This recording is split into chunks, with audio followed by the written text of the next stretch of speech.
Good afternoon, my peoples, and welcome back to the counterattack on this absolutely blustery November afternoon. I hope you and yours are doing very, very well. Arsenal, the Arsenal, welcome Newcastle to the carpet. And as I said in my last video, my people, I was expecting 3 points today. No need to get into all of that. The lineup, looked at it, again, another early Arsenal match. Ugh. And you know the drill, my people. I was up with the Roosters and the Hens. And I was looking at the lineup, and Odegaard comes in for Lacazette. Understandable. Lacazette's was a little bit ineffective against Liverpool, kind of ran himself into the ground. He probably needs a bit of a rest. And Partey coming in for Ainsley Maitland-Niles, and honestly, I'm not surprised. We paid £50 million for him. I expect to see him starting. So I looked at the lineup, pretty confident, pretty happy. Looking forward to the game. I was expecting 3 points, and off we went. Arsenal started out the game pretty well. We were just dominating them. I mean, some of the possession stat numbers were just pretty ridiculous. Newcastle were doing some mixture of a high line and sitting a little bit deeper. They looked very, very confused at what they were doing.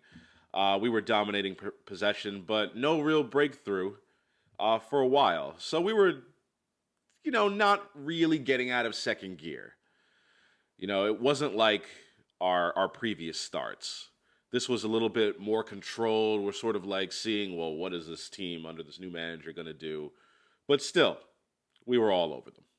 Anytime Newcastle attacked, we pretty much had it under control. Tavares, Gabriel, White, Tomiyasu, again, another assured first half performance. Tavares. Nuno Tavares. Where did Mikel Arteta and his impeccable talent ID just unearth this gem? He's raw, and you can tell some of the Arsenal supporters, especially as the game wore on, were getting a little bit frustrated with some of his decision making, some of his crossing, some of his shooting. But when it comes to just raw pace and power and just physically and athletically outmatching everyone, and especially Matt Ritchie, it was a joy to watch. He was just dominating. Really just a constant threat. And Tomiyasu also keeping Alan St. Maximum quiet. I figure that would be their biggest attacking threat. And throughout the first half, what did he do? Nothing. Might as well have not even been there. So we're not really getting out of second gear, but we're looking dangerous. Saka had a lofted ball in, and he sort of mishits it. So we were getting chances, definitely creating good things, good situations, loving the positional play. But then Aubameyang. When I first saw what happened in that first half with Aubameyang, I thought to myself, the keeper made a great save. But then on second look, my man, I guess the ball's bouncing a bit high, but you're a professional footballer. Huh? You're the captain of Ghana. You're the captain of Arsenal, and you're missing a sitter from, I don't even know, 4 yards out, 3.5 yards out. My skin was just crawling with disgust. Huge miss from Aubameyang. I'm fairly happy with how the first half went. Newcastle, not really much of a threat, but that miss just left a really, really rotten taste in my mouth. Just disgusted by it. The second half starts up again, and Arsenal, again, dominating possession. We had a bit more of an impetus to us, if you will. We look a bit more dangerous. A bit more of a threat going forward. Newcastle did not look comfortable with the way that we were moving around, moving the ball. Tavares, again, he really had a poor second half against Liverpool. But you could tell, listen, he's not hiding. He is not hiding. Nuno Tavares does not hide. And I enjoyed his second half performance. It was really great. Eventually, on 55 minutes, Bukayo Saka, who also I've been a little bit critical of. I have been. he's been dropping 2, 3, 4 out of 10s pretty consistently lately, and I've been underwhelmed by him since he came back from the Euros. But he's making up for it now. He was really, really trying to impose himself on the Newcastle defense and gets the first goal. Tavares with a little nice flick, a little flick around the corner to Bukayo Saka, and he absolutely rockets it into the far corner. 1-0 to the Arsenal, and I am on cloud 9.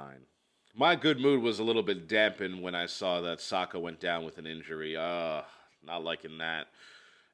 This is pretty much the last game before really the late fall winter schedule really kicks in. And this is the time period where we really struggled last year, and we need all our best players. He goes down with an injury, and it doesn't look good because it's not really a contact injury. It looks like he injured himself when he was shooting the ball for his goal. So Martinelli comes on for him, and my misery with Saka's injury was short-lived. Because Gabriel Martinelli, I have been looking for him for about a year now to really do something in an Arsenal shirt. He kind of really has not been in the team, not really in the games very much. But Tomiyasu, who had a great game today, lofts the ball in. Gabriel Martinelli sees it over his shoulder, lets it drop, and just cushions it right past Dubravka into the far corner. 2-0 to the Arsenal. I'm loving it. After Martinelli's exquisite finish, the game sort of fizzed out, kind of petered out, kind of dripped and drabbed until it was dry. And that's the way it ended. That's a fairly straightforward 3 points for Arsenal. Like I said at the beginning, I expected it. We needed it. We needed a bit of response after the Liverpool match, and we got it. 2 good goals, well-worked goals, a dominating display. Martinelli back on the score sheet. Saka back on the score sheet and playing well. I am a bit worried for Saka because, again, it wasn't a contact injury. He didn't have anyone around him. I'm hoping it's not too bad. You know, he's gotten a couple of dead legs before, so I'm hoping that it's that. So, my people, we're going to get to the league table right now, and let's have a gander at Newcastle here. It is not looking good at all. 0 wins, 6 draws, 7 losses, 6 points, sitting dead last in the league. And honestly, I think they look doomed. And really, what a story it would be for them to get this huge cash injection.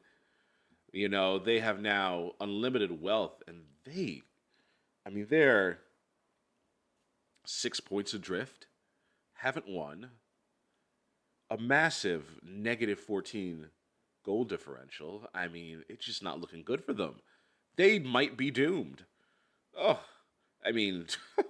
It's still, a whole bunch of games until the January transfer window opens when they can do anything, and honestly, if that's how they go out and play, how they played against us, they're going to get relegated. I mean, that was kind of pathetic and sad. I mean, they had the one chance through John Joe Shelby, good technical player, but limited physically. Callum Wilson tried to foul his way to a goal or a penalty kick, but outside of that, they look confused. Nothing much to say about them other than that. Last place. So where are Arsenal looking? And honestly, it's looking pretty good, my people. The sun is shining down on all of God's children, but especially Arsenal supporters right now. We are tied for 4th on 23 points with West Ham, who have to play, I believe, City tomorrow. And while they've already beaten City once this year, I believe in the League Cup or the FA Cup, I'm not sure. City look imperious right now. They look imperial, impeccable, absolutely fantastic. And my money's on them getting a win. So, that could mean that we'll be tied with West Ham on points after tomorrow. And that would be just so excellent going into our next few games, especially the game against Manchester United coming up next. A little nervous about that one, but we're going to take it in stride. We're 6 points clear of them as I speak. So looking good for Arsenal. Tied in fourth at the moment. Only 3 behind City, who again have to play tomorrow. Still 5 behind Liverpool. Looking good. It really is looking good for us. Honestly, when the season started, I thought, we'll finish 6th, I think is where we have to aim for. So to be tied for 4th and, hunting down the Champions League places, I am absolutely tickled pink.